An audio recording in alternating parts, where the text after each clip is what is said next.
items. So, welcome everyone to this Autism Training and Technical Assistance Project webinar.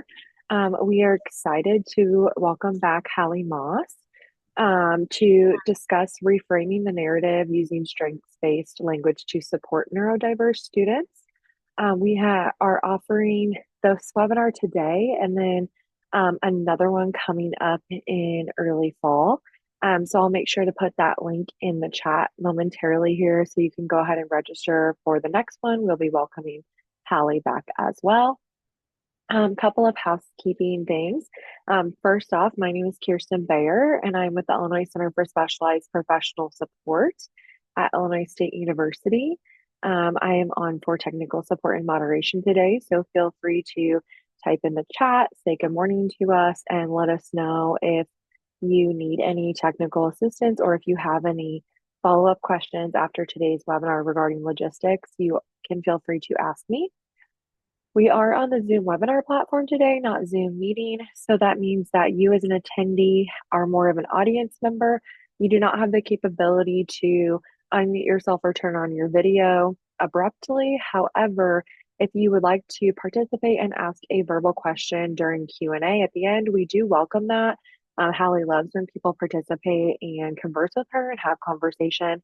We would just ask that you raise your Zoom hand on your toolbar at the end of the session when we pause for Q&A, and then I can unmute you and you can have that open dialogue with Hallie.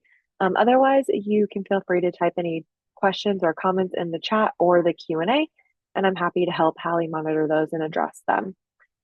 Tomorrow, you will receive a follow-up email that will have the recording link where you can find the recording and the slide deck from today on our website, as well as a follow-up survey.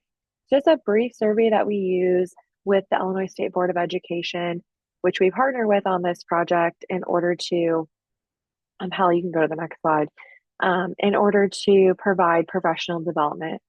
Here's my email and office phone number if you need to contact me after today's webinar. We do offer certification of participation. If you would like to submit those to ISB for any continuing ed credentials, they do take it. When you submit it to ISB, you'll submit it under Illinois State University, which is where our center is located at.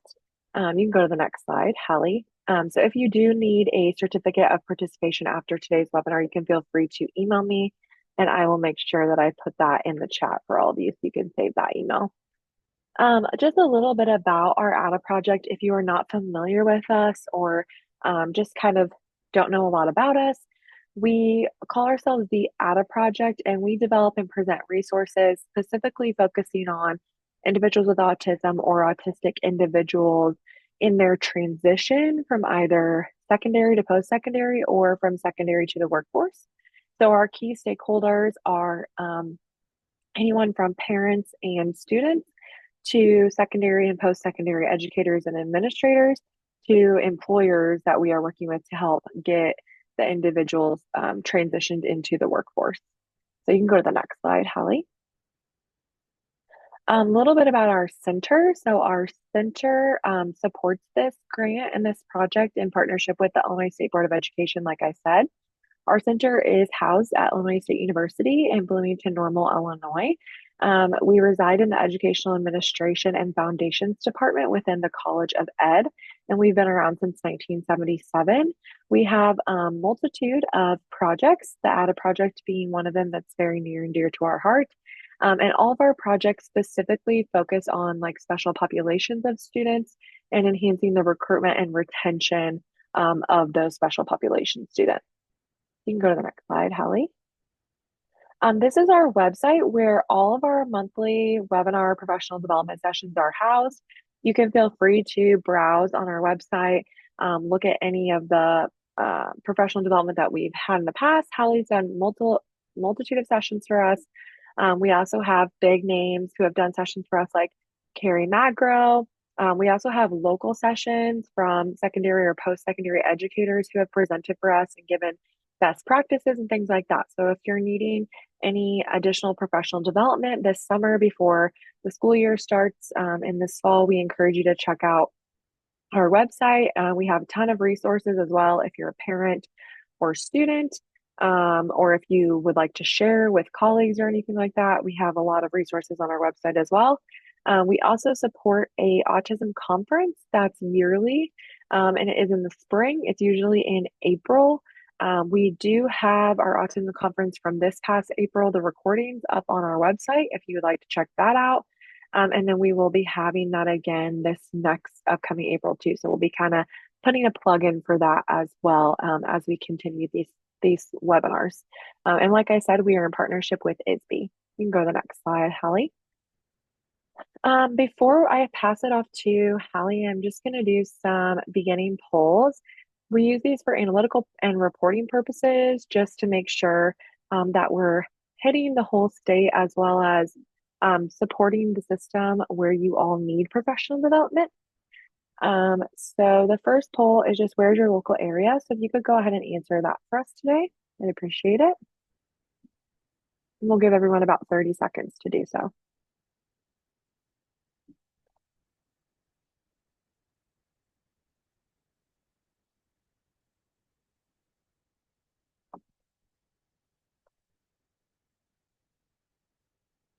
All right, looks like about half of you have answered that poll. So it looks like most people are from Northern or Central Illinois, so that's good to know. Thank you for joining us. We're missing our Southern people today. And then our next poll is just which added stakeholder do you best represent? I'm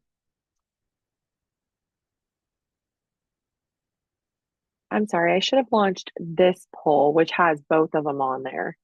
So you can go ahead and answer the first question again, if you don't mind. I apologize. And then this poll, if you scroll down, should have the second question on there as well. Which added stakeholder do you represent? I apologize. That's my fault. I had duplicate polls built.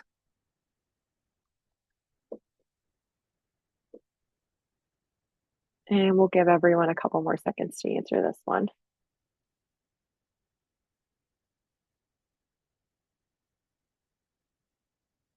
And yeah, which added stakeholder do you represent? You can select more than one. So if you're a community member, but also a family member of an autistic individual or individual with autism, feel free to select more than one.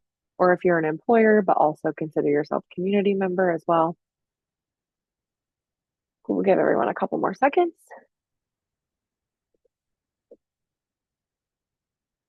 I'll go ahead and end that.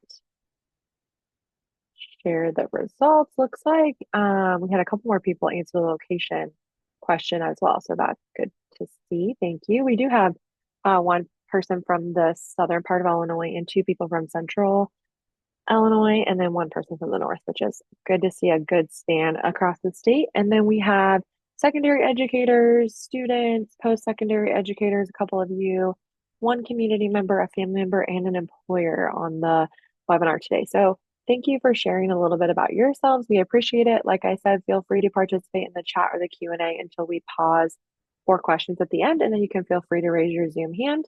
And I'm going to hand it off to Hallie to start her presentation today. Thank you so much for being here, everybody. And thank you, Kirsten, for all of the wonderful housekeeping. And it is a pleasure, as always, to get to partner with you and with the Autism Training and Technical Assistance Project. For those of you who have been with me before, it's great to see you again. And for those of you who don't know me, my name is Haley Moss. I am an attorney, author, and neurodiversity advocate. I am the author of several books. And if you've gone to the conference that was mentioned that happens every April, you probably have seen me. I usually get to moderate one or two of the panels and get to lead a session there too. So honestly, I just get to have fun geeking out about all things related to autism and neurodiversity. I am autistic myself, so for me, this is that happy marriage of personal and professional experience.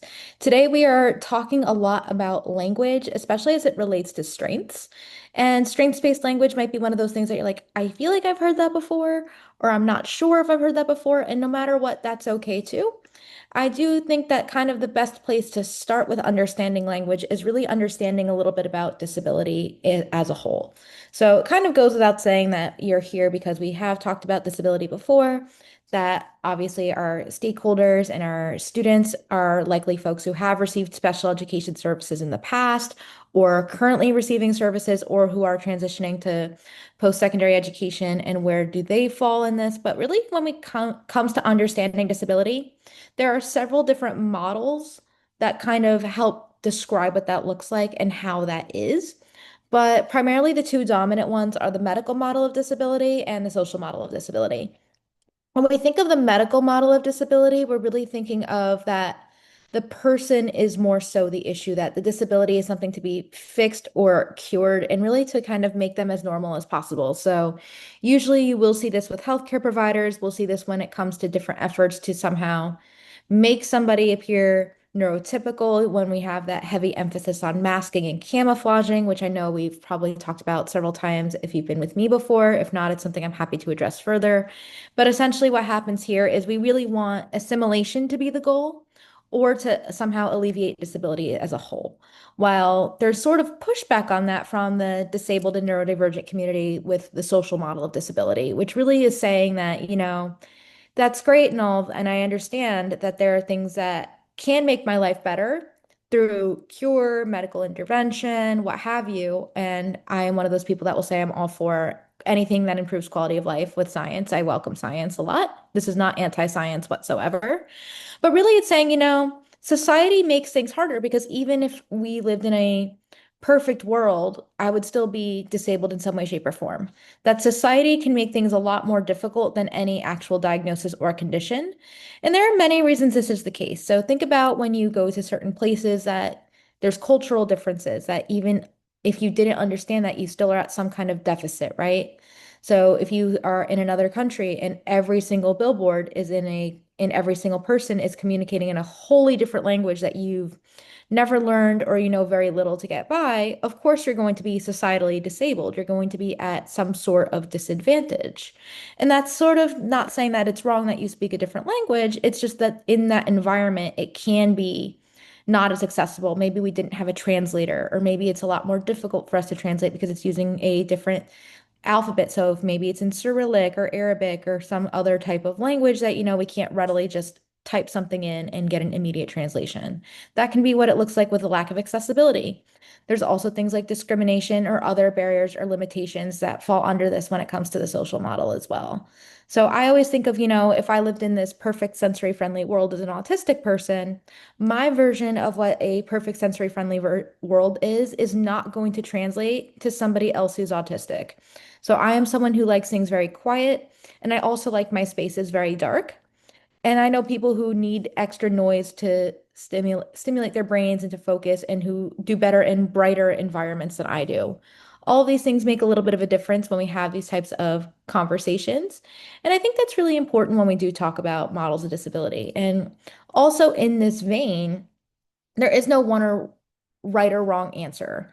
So I know, like I said earlier, that you can kind of take a little bit from both and see where you fall, but we really do want to have a little bit of an emphasis today on that social model of disability because that is essentially where we learn strengths-based language, that a lot of our current language doesn't come from that.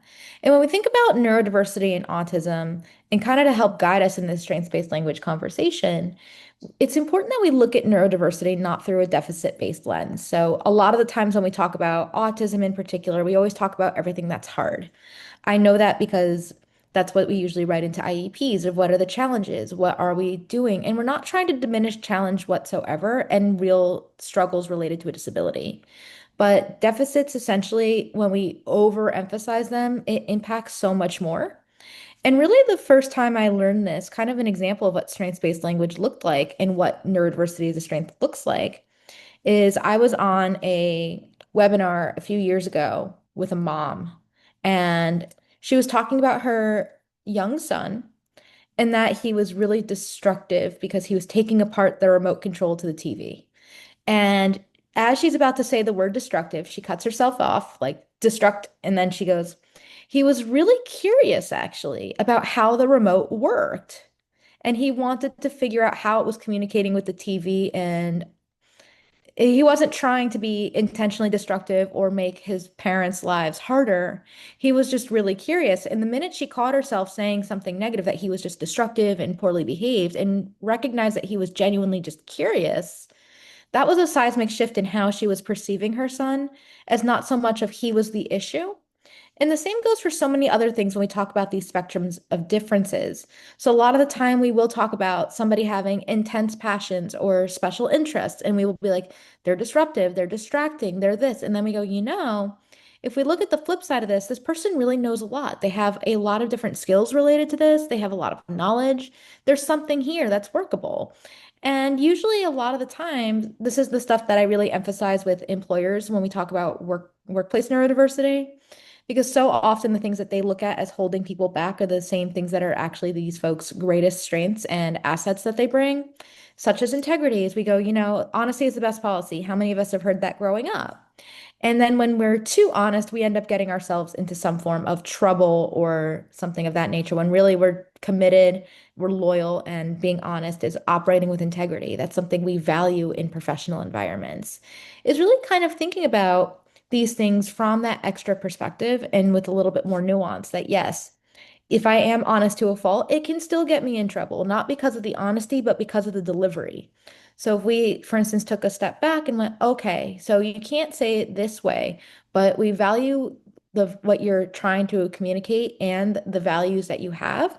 Just do it in a way that might not hurt somebody's feelings so much. So if I tell you that doesn't look good on you, there might be a nicer way for me to say that and say, maybe that particular color isn't very flattering on your skin tone. Have you tried X, Y, or Z instead? There might be a nicer way to have that conversation.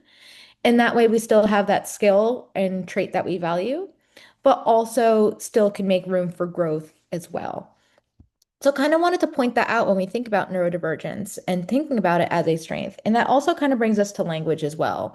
And usually when we talk about language, we do have this idea, usually in the first part of our brains is person first and identity first, which I do want to point out for just a moment, because usually when we talk about language and language mattering, this is where we tend to begin.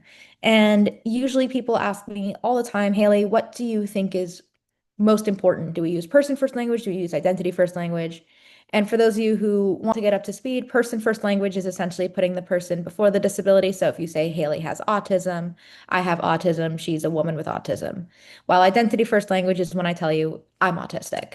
And usually we can spend all day long talking about person first and identity first language. That's not the point of today's webinar, but I usually use that as a jumping off point because personally, I do not care what you use. And it's that I'd rather you engage with language, but recognizing that people make those distinctions of what they prefer, myself included, because it is a powerful tool. That I do use identity first language. I want to reduce stigma where I can. I have nothing to be ashamed of, and autism is a huge part of who I am.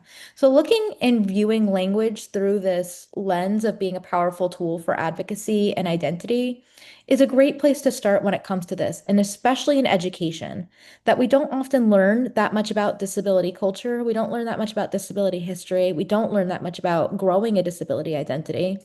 I certainly didn't. The most that I knew came from my time at home, from when I was being educated about my own disability. And I only learned anything greater about history and culture and language because I was a disability studies minor in college. It shouldn't have needed specialized education for me to have learned more about my own culture, my own history, and so much more. But really, what happens here, and this circles back to what we talked about, was that medical model of disability. And really, that still is the dominant narrative we're seeing.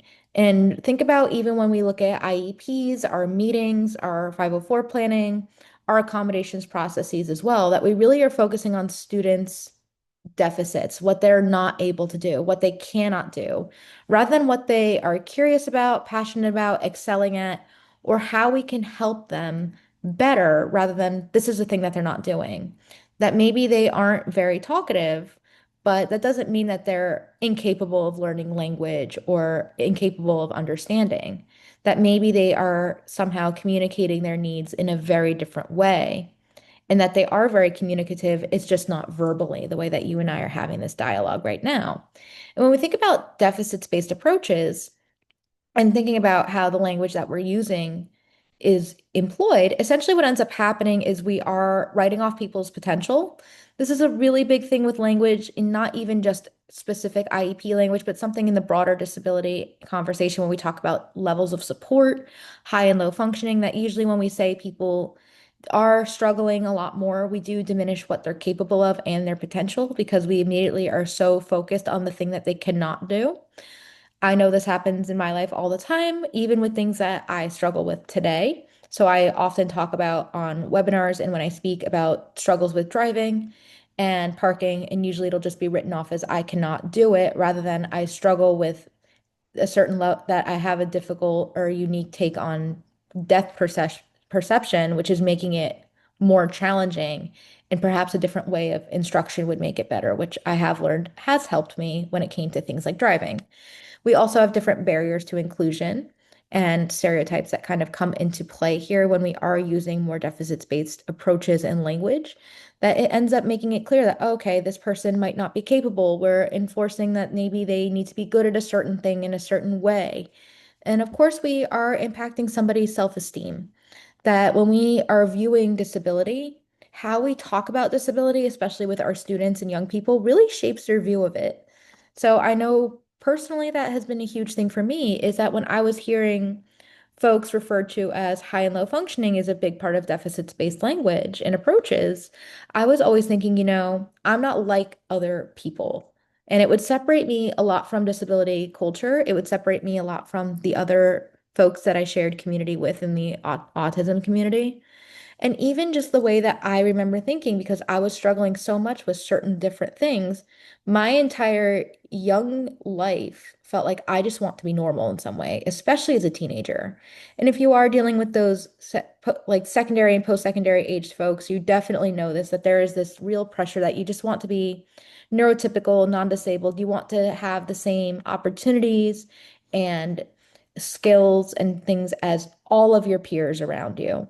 And that's a very common feeling that if you're basically being told that something is wrong with you, that you're not good at this, that this is a constant struggle for you, and you're a young person who's very impressionable, of course it's going to impact your self-esteem. And also when we just talk about deficits entirely, when we do write people off, we are limiting their access to appropriate support and accommodation that ends up working for them. Not so much this one size fits all approach that only serves a few. So, keeping this in mind can really help us when we understand why this is such a powerful tool in our toolbox, because it really does make a huge difference. When we think about strengths-based language and what it's doing, it does a couple of major things here. That it helps affirm identity and really recognize that neurodiversity is just part of the human experience. It helps us understand that, and it really affirms that for our younger folks as well, that, this isn't that something is wrong with you. You're not a broken individual or failed version of normal. That this is just part of a natural difference. This is nothing that is a personal or moral failure. And having that idea that we don't need to fix you, but we want to give you the most opportunity and we want to help you thrive and succeed is a lot more bold of a reframing than, something is wrong with you. We need to fix this very specific trait or overcorrect here. And when we're highlighting what somebody can do and their potential, it also makes it easier for us to build their confidence and really work together too. So when we focus on what someone is capable of and also how they learn and what they're doing, it makes it easier. So think about even when we communicate as fully fledged adults and members of society, we aren't often telling everybody that we work with and know all the things that we're struggling with, right? And that are difficult for us. We might say that it's really helpful when this is in play based on these things. So I will often tell people I am a terrible note taker because it's true. But I will always tell people I'm a very strong visual learner. And it's really helpful when I have some kind of guide to follow along to, or someone who did a visual recap of this very auditory meeting or webinar. And usually that helps people accommodate me accordingly and understand that I'm very capable of learning and I'm very capable of recalling information. It just needs to be presented to me in a different way. Is when we highlight these capabilities and we don't say Haley is a terrible note taker, but Haley's a strong visual learner and benefits from something visual to assist her learning, we might think, oh, okay, that makes a lot of sense. And maybe those note-taking skills can be worked on with technology, with all sorts of things. And we can kind of justify how to work on that. Although throughout my entire life, it still hasn't quite clicked because my attention span will then go one way or the other. And I end up just writing stuff down without having any clue what actually happened. And then I don't reference it. It becomes a disaster. I might as well not have been present if I was just taking notes the whole time. But I have learned that there are ways to accommodate myself accordingly, and technology has been huge in that. So AI note takers have been a really great accommodation or modification for me, for instance, if folks aren't willing to physically help out. And we also want to use language to help build confidence, is that we want to work on self-advocacy. I know many of us have talked about self-advocacy over the years, that we want to build strong self-advocates, and we want these things to happen. And when we have more language in our toolbox to accurately describe what's going on, we do a much better job. If I came in just immediately telling you that I'm a terrible note taker, I get easily overwhelmed and anxious with change, all of these things, I'm going to just seem like I am self-loathing, right? But if I tell you I need predictability and structure rather than I'm bad with change or anxious with change, if I say predictability and structure help me thrive, that alone is going to sound a lot more positive to you and make someone more willing to help me. That really translates very, very well in the workforce. And also, it helps us have that higher self-esteem that I know is such a big deal when it does come to neurodivergence as well. And of course, it does create opportunity as well when we have strength-based language, is that we are opening those doors to meaningful supports and having more inclusive learning environments for everybody. This kind of goes back to the idea of universal design, is that when we make things accessible overall and more approachable, not just for one, it ends up benefiting all of us. Think about when we have things like closed captions and interpreters and recordings, all of these things end up benefiting more than just one person or group of people. So when we make things as inclusive for as many people as possible, it ends up making our learning environments better for all. And keep in mind, this is kind of the big thing I do want to harp on, and I know I've kind of said it, but I don't want to hide the eight ball whatsoever from you. Is strengths-based language really isn't denying that challenges are real. There's no getting around that challenges are real. We just have better context and frameworks to make sure that we realize that someone is still capable and that there's still a boatload of potential there. It's just how we do this instead of just focusing so much on the challenge and really providing broader context. So again, when we talk about that I'm a very visual learner or I need predictability and structure, that's a lot more context than does not do well with changes in routine. That if you know it does not do well with changes in routines, but you do thrives with structure, you know, okay, if we have more structure in the daily schedule, if we know when these activities or changes are occurring, or we let them know in advance, that's going to help the student succeed more so than, oh, they're just not good at changes in routine. We need to work on changes in routine. That we can work on changes in routine, such as giving notice or somehow understanding that this person thrives in predictability. It's also predictable if we let them know there's going to be a change rather than, oh, they're just bad at this. Just something to keep in mind when we do have that. And just to give us some examples as well and more about self-advocacy here. I do want to talk about what happens when we have self-advocacy for our students when they do understand strengths-based advocacy. Is that it's a really big thing when we have access to language. Again, language is a huge tool in our toolbox to understand our identity, ourselves, and to advocate outside of just our own internal state. And keeping that in mind is really big. So we do have this self-awareness component of having this deeper understanding of who we are, our own needs, our regulation. There's so much that I wish that I had language for earlier on and not just being written off from a deficit lens. So I think a lot about mood swings in particular because it's so easy as a neurodivergent young person to get written off as having mood swings and being moody and really having more of an understanding of my own cognitive profile, I learned that it isn't just mood swings necessarily, but if I am dysregulated from a sensory perspective or changes in routine or that lack of structure and predictability, it's going to make me dysregulated and it's going to look like behavior that is challenging in some way rather than I'm just trying to make things more difficult or it gets written off as being a hormonal issue. That I have a deeper understanding of myself because I have access to language of, oh, I'm just dysregulated. It's this thing that's happening, even though I might not have the words for it all the time and in the moment, but looking back, giving myself that clarity and self-awareness is really big. And self-awareness is something that is kind of natural almost for the disability experience, I feel like, is you're forced to be a little bit more mature and self-aware than your neurotypical peers because you do know that there are things that are hard for you and that you know that you have these very real challenges of some sort. And also, strengths-based advocacy helps us be better communicators and learn to articulate our needs, preferences, and boundaries. And we want to be able to do that with our families, our peers, and also our educators. So, whenever I do talk about self-advocacy, especially at the secondary and post-secondary level, I do really always like to harp on that students should be present in their own education decisions. So they should be at IEP and 504 meetings. They should have ideas of what's going on and what's difficult for them and what they're excelling at, that they should have some kind of knowledge to make things better. And we want to make stronger self-advocates, and having clear communication is a huge part of that. And the same with allowing us to collaborate. And that's also kind of feeding into this communication point, is that when we are empowered, we are going to be more likely to be active participants in the accommodations process and really understanding and shaping the classroom and learning environments around us. That if we do have that strong sense of self, that identity building, that language to do it with, that makes a huge difference. I wish I had had access to more language than I did growing up, because I realized it would have made a difference. And sometimes you don't need a lot of words to do a good job. Sometimes you just need the right ones. And it also helps us with our problem solving skills. So that's a big thing. I know a lot of us are forced to be innovative and creative just because we have to navigate living in a world that isn't designed with our brains in mind. But really having ideas and realizing, this thing is hard and difficult. How can we do better and help someone else understand it?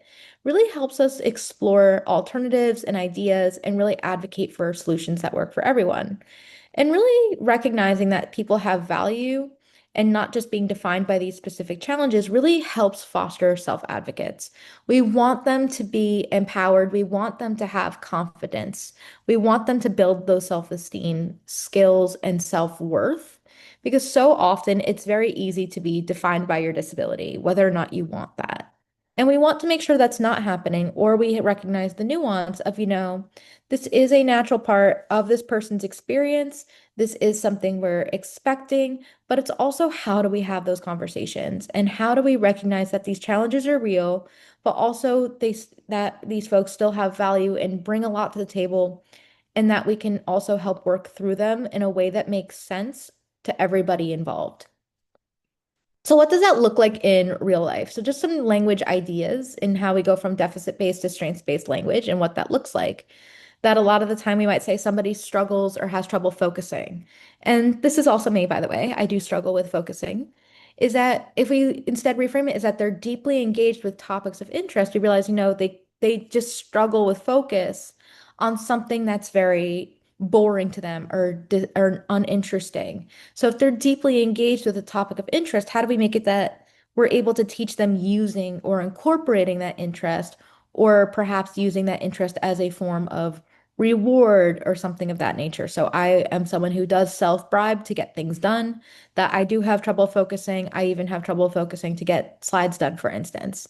But I will tell myself, if I get this done, I can go do something I really, really, really want to do after. For instance, the other night, that meant I really just wanted to play video games. And I'm like, if you focus and work on this thing, you can deeply engage and you can really enjoy your game that you just got, but you have to do this other thing first. And that helped me a lot with focusing, for instance. And the same with even things like failure to maintain eye contact. I know this is a really big one that gets written into IEPs and 504 plans over and over and over. And even in in interview evaluations, is eye contact seems to be one of those things that gets harped on a lot. And as we've learned, it might not be the most important thing. And what I've learned, and as I've explained over the years about my inability to maintain consistent eye contact, is not that I can't do it, but that I can't focus and really listen and absorb information if I am spending all of my energy looking at someone. So instead of saying, oh, they don't make eye contact, we could realize they're processing information while they're gaze or they're looking somewhere else. The same also goes for things like doodling and all these things that we look at as a challenging or difficult behavior of some sort, but really realizing the heart of it and what's going on makes a huge difference. So usually we look at eye contact as they just don't care, they're lazy, they're lying, and really if we reframe it as you're processing information while your view or your gaze is somewhere else, that helps us understand, okay, that this person might not be looking at me or looking at you, but they're still processing information and listening. And we can make sure to follow up to make sure they understood and listened to what we were describing or saying. The same also goes with our obsessive or special interests. I always like to talk about these as passions or just intense interests instead of just saying they're obsessive or special in some way, but really just understanding that someone is passionate and has expertise in something very specific makes a huge deal. That when we frame this as a passion rather than something that's obsessive or wrong of some sort, realizing that there is a passion gives us something to work with as educators and also recognizes and celebrates that students' uniqueness and humanity. That if you say that I have an obsessive interest with Pokemon, because I know every time I present, my love of the Pokemon series comes up, that if we just know, oh, she's very passionate about that, it might be something that we can engage her with to maybe make her feel more at ease or something of that nature. It helps a lot, right? The same with also behavioral challenges or things that might be looked at as emotional outbursts for someone who might not be as verbal or talkative. Realizing that they're communicating through actions because behavior is communication, as many of us have probably heard over and over at some point, and realizing that they're communicating needs through actions when words are difficult or inaccessible or something can make a huge difference that we know, instead of just writing off this as challenging behavior, that we realize maybe this person is trying to communicate with us, that they're trying to share that maybe they don't have language right now. Words might be hard, that I know sometimes words get jumbled up here and they don't come out here, but realizing that you're still communicating in some way. So maybe if I am non-verbally communicating and it does look like a difficult behavior, or maybe I'm self-stimulating more and stimming more, or I'm just somehow communicating in a way that doesn't involve language, that we recognize that for what it is rather than just going, that's challenging, problem behavior, timeout. And also, this is something I know I talked about with being resistant to change or being bad with deviations in routine, that really understanding that someone thrives with predictability and clear expectations is huge.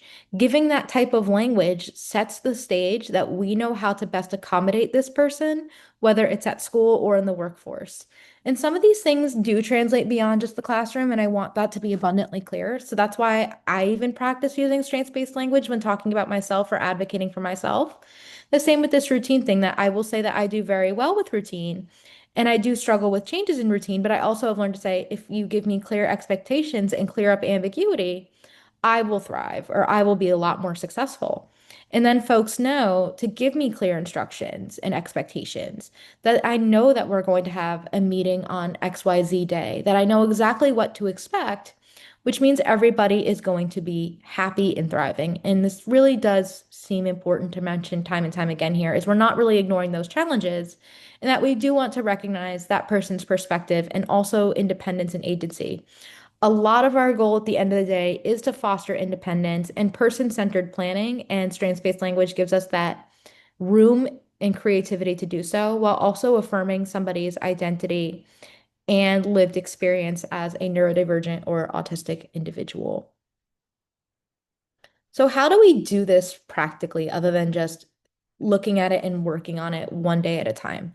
That language is a journey, it takes time. I'm still working on this just as much as anybody else is. And realizing, it's just like when I first spoke to that mom and heard that mom saying her kid was not destructive, he was curious, that it was an in the moment thing, and realizing it was a process to better understand people. And when we look at this as a people thing, more so than we're trying to add more language or make things more convoluted or more descriptive, it helps us to understand. So there's so many ways to do this. And the first way that we can really practice and learn how to make these shifts is really kind of look at what we have in front of us. That if we look at the IEPs, 504s, accommodation plans, progress reports, evaluations at the end of the year, if you're someone who is doing workforce stuff, if you look at evaluations, I know that's a big thing at the end of the year usually. We see what that deficits-based language is. So a lot of the time we put things like lacks initiative. Is it that they're lacking initiative or they aren't giving the opportunities, or that we expect initiative to look a very specific way? That might be how it looks in the workforce. While in IEPs, you might be seeing things like awkward, doesn't enjoy socializing, or maybe it's that socializing is difficult in this specific context, or doesn't, or needs different communication skill, or has different communication style and skills that might not be aligned with the neurotypical population. So when we look at our current language, it can help us do a great job to understand where we can improve and how we can tell a more human story about this individual. It takes time. And I know that we are busy people with a lot going on, but I also know this is a great way to get a better understanding and a holistic approach to our students and young people as well. And also, things that we can do is practice having these dialogues in person first conversations. So we can do it with our colleagues, with our families, that we really want to practice using this type of language. It takes time. And realizing that practice goes a long way, just like other forms of language. I know there are folks who, when we talk about other populations that we're serving, maybe we have to practice with using somebody's new name. Maybe they just got married. Maybe they shared new pronouns or a name with us from a name change or something else that affirms our identity, that we practice these things. I know there are so many times that we do have changes. It takes time. And also, we want to collaborate with our young people. We want them to be able to describe their own preferences and strengths whenever they can or it's appropriate. So, when we think about those meetings that we have for IEPs, 504, or conversations we're having when getting accommodations, if you are a post-secondary educator, how we talk about accommodations in the classroom, if you are involved with the disability center on campus, how can students have those conversations in describing their own preferences? Do we maybe make them fill out forms that help describe that? Or do we give them the tools to practice this language? And we also want to model good behavior, essentially, because we are viewed as leaders in our communities. That if you are a teacher, an educator, support staff, or you are an administrator or a family, you also have a lot of power and authority in the language that you're using. Typically, if it starts with the self-advocate or the autistic individual, we have the least amount of power in these situations because we're younger. This is about us, but we're not really looked at as the person driving the bus, so to speak. We're looked at as the passenger that we're trying to get the whole way. And when we look at it as that this is still an evolving thing and really modeling this behavior, it makes a huge difference. So when we practice strengths-based language, when we talk to our staff and folks working on the team, we talk to our parents and even our young people, it really helps set everybody up. I wish that I had more access to this growing up, like I've said, but my family did a great job modeling strengths-based interactions and language, even though I didn't realize that's what they were doing. And I realized they were doing it, and they've explained to me as I got older that they were doing it for my self-esteem. They did not understand anything about neurodiversity or what was neurodiversity affirming. We didn't have these as best practices in the late 90s, early aughts. This was something that took time. This is something that has come out of a lot of folks with lived experience. But my parents somehow recognized, if she ends up just living with knowing everything that's hard and everything that's focused on hard and making disability out to be a bad thing, it's going to impact her self-esteem and confidence.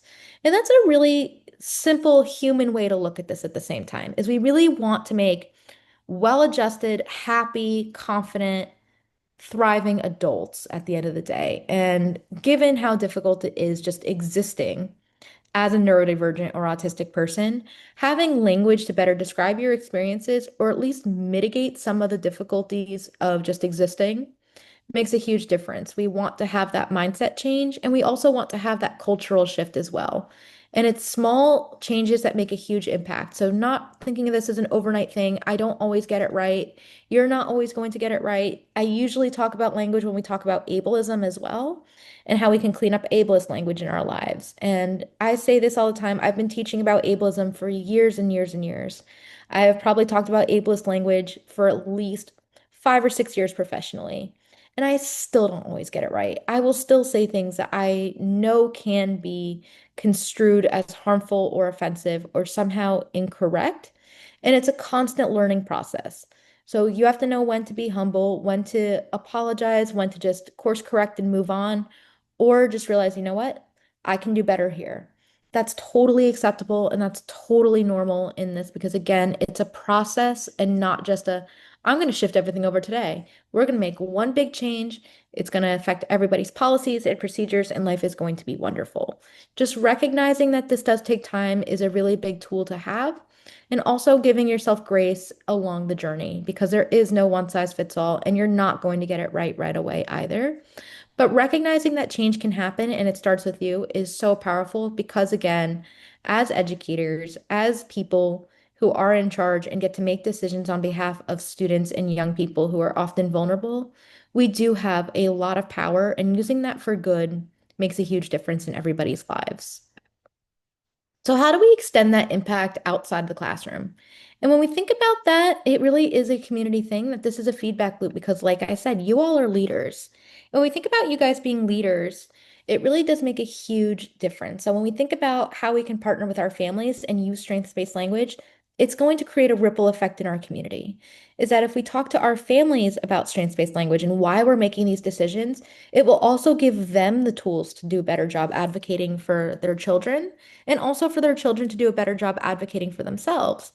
I know strengths-based language can help with other community activities, whether it's their sports or they're learning something, or you're even using it in a healthcare setting. And I know strengths-based has helped me with healthcare in particular, that then I can actually have conversations to advocate to somebody who is viewed as an authority figure and in charge, that if I can advocate with language to a doctor or healthcare professional, that's huge. That this goes way beyond just a parent and a teacher or a student and a teacher. That when you can use this with healthcare, with employers, all sorts of folks, that makes a huge difference. That we're really setting people up for the future and partnering with our families and having them understand the why we're writing something into an IEP or some kind of documentation, that makes a huge difference.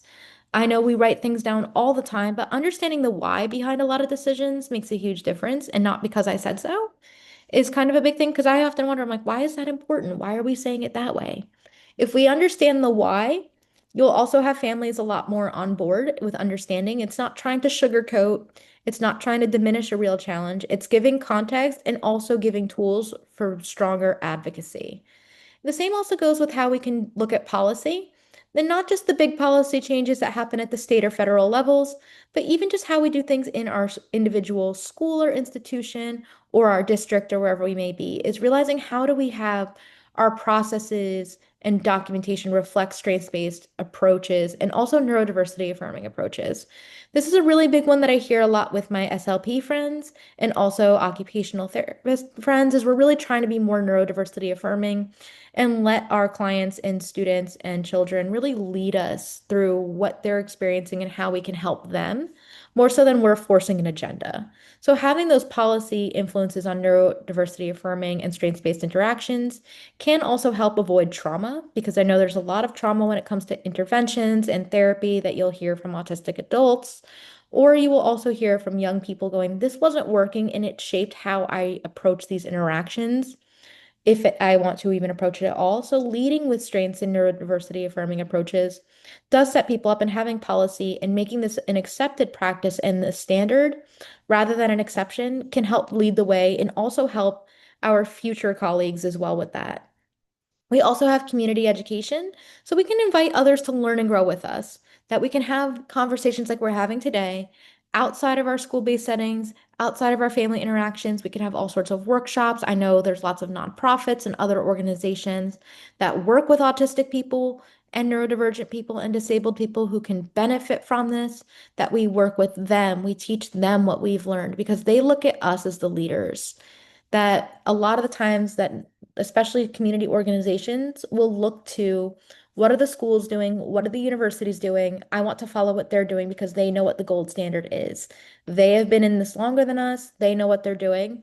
So look at it as that we're helping our communities as well. Same with our workforce and employers.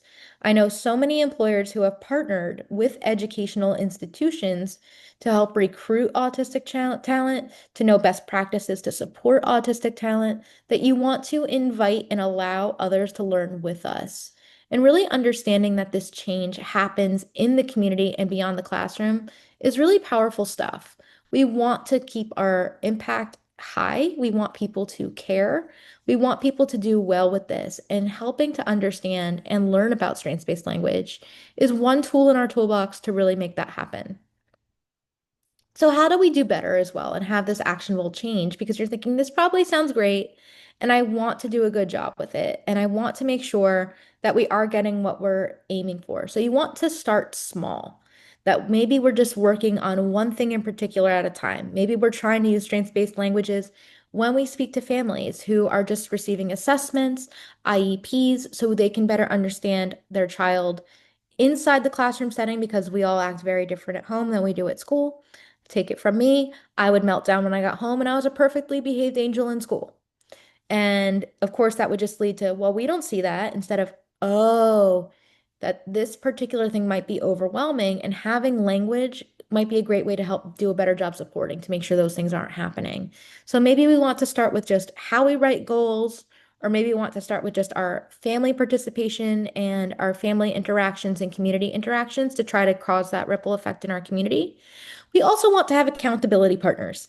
I know that sounds kind of like a buddy, and it is kind of like a buddy system, but you don't want to be on a journey by yourself. Having someone else on your journey makes a huge difference. I know whenever somebody tells me I'm getting it right or wrong, it makes a huge difference, and I also look out for them. So we're learning together.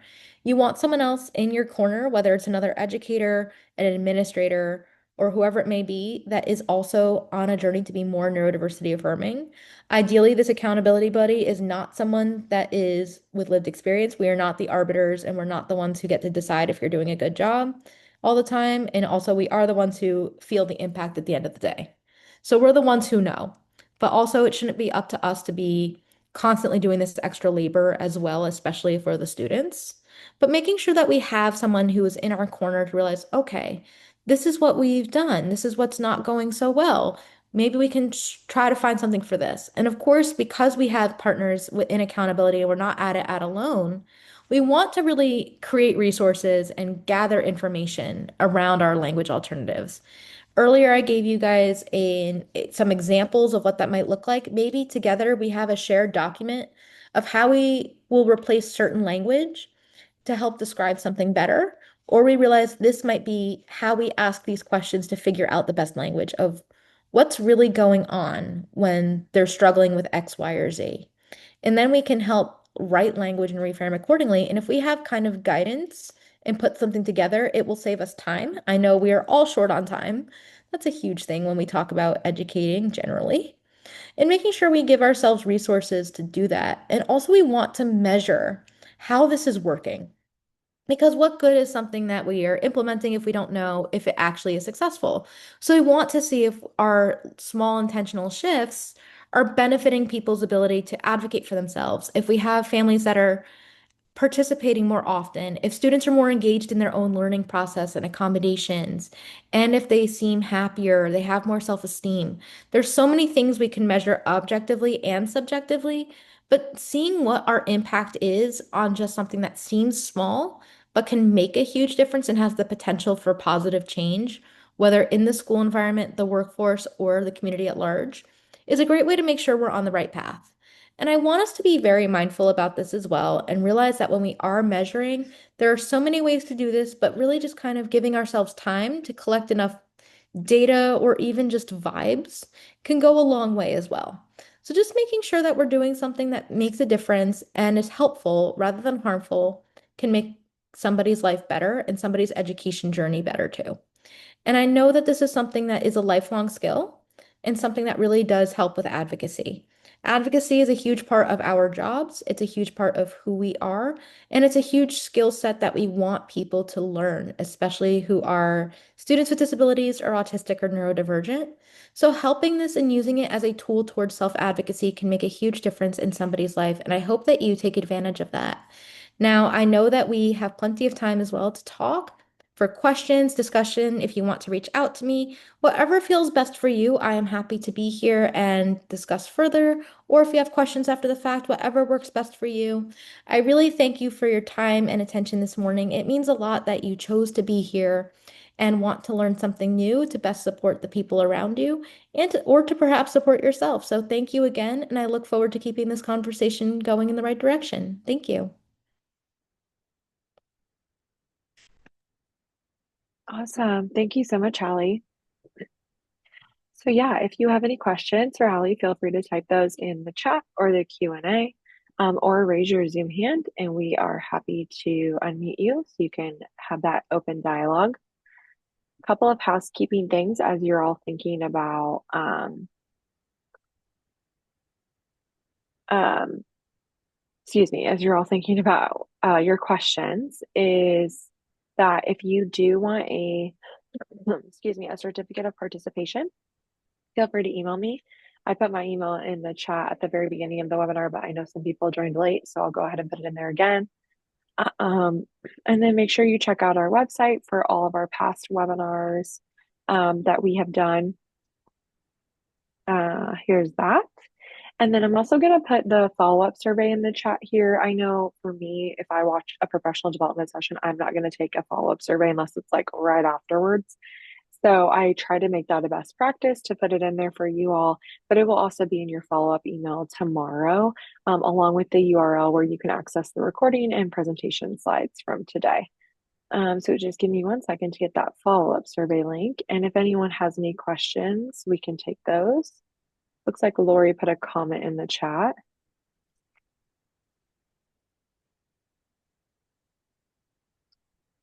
Any questions for Hallie?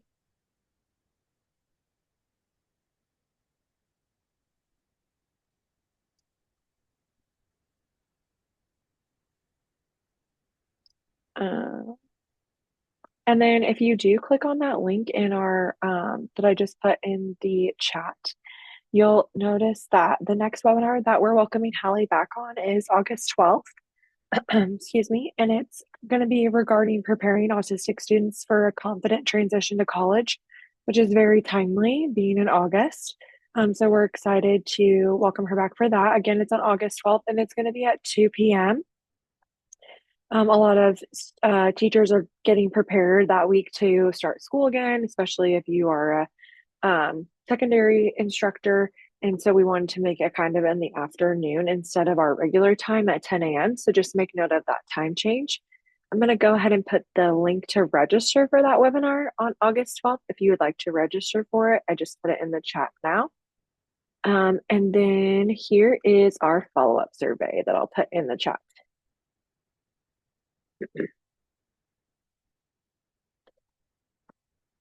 Any questions before we go ahead and close out for the day? Hallie, I just want to thank you for your time and your expertise. I really appreciate it. We always are excited to have you on this webinar series for this project. We know how beneficial the work is that you're doing in the autistic community is, and so we love to have you.